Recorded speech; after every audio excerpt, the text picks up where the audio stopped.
Le football est une affaire de cycle, mais au FC Barcelone, c'est une affaire de survie.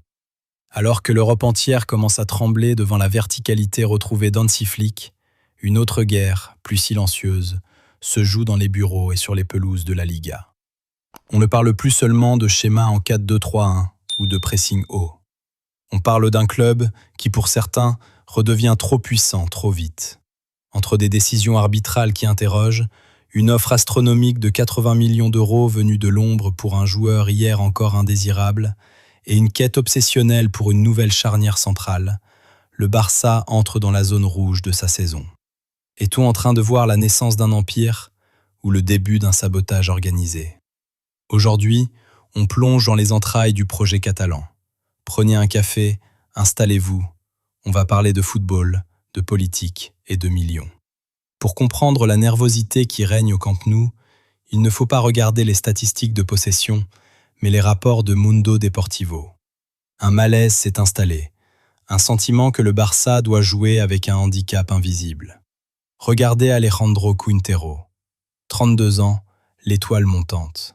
Cet arbitre avait eu le courage de sortir 3 rouges au Bernabéu.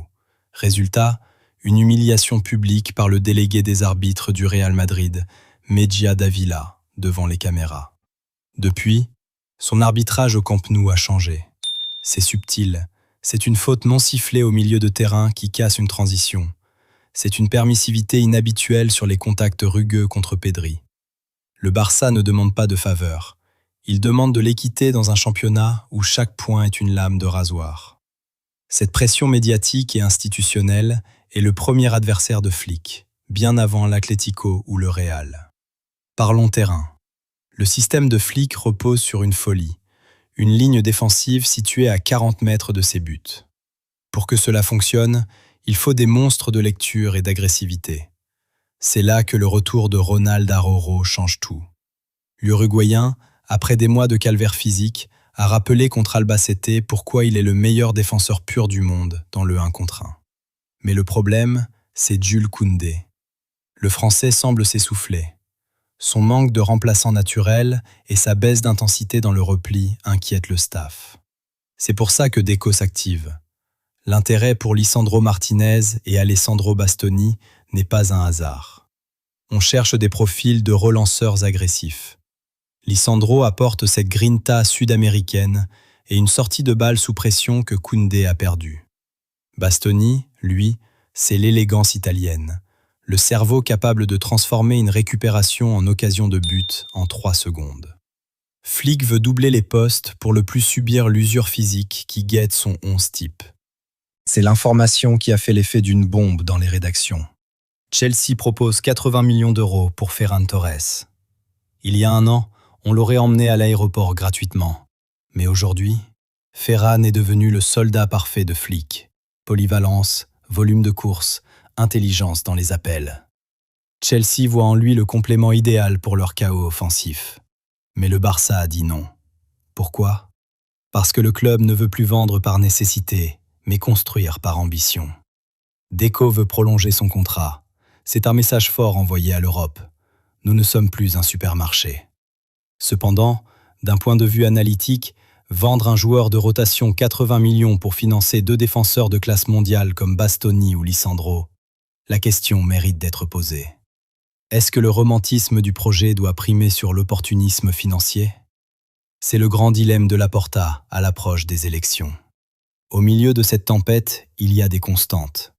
Pedri a récemment rappelé une vérité fondamentale. Johan Cruyff est l'inventeur de leur football. Ce n'est pas juste une phrase pour les fans, c'est une direction de jeu. Sous Flick, le Barça est plus vertical, mais Pedri reste le métronome, celui qui ralentit le temps quand tout va trop vite. Et puis, il y a le retour de l'âme, Gavi. Voir Gavi toucher le ballon après sa blessure au ménisque, c'est voir le Barça retrouver son cœur. 21 ans, mais déjà un leader vocal. Flick est prudent, il sait que le processus sera long, mais imaginez un milieu de terrain où vous pouvez alterner entre la vision de Pedri, l'énergie de Gavi et la maîtrise de Frenkie de Jong, si celui-ci retrouve enfin son niveau physique. Le Barça ne recrute pas seulement des joueurs, il soigne son identité. Nous y sommes. À quelques jours de cette demi-finale contre l'Atlético, le Barça joue bien plus qu'une place en finale. Il joue sa crédibilité. Sans Rafinha, blessé, sans la certitude d'un De Jong à 100%, Flick va devoir puiser dans la Masia avec Marc Bernal. C'est ça, le Barça de 2026.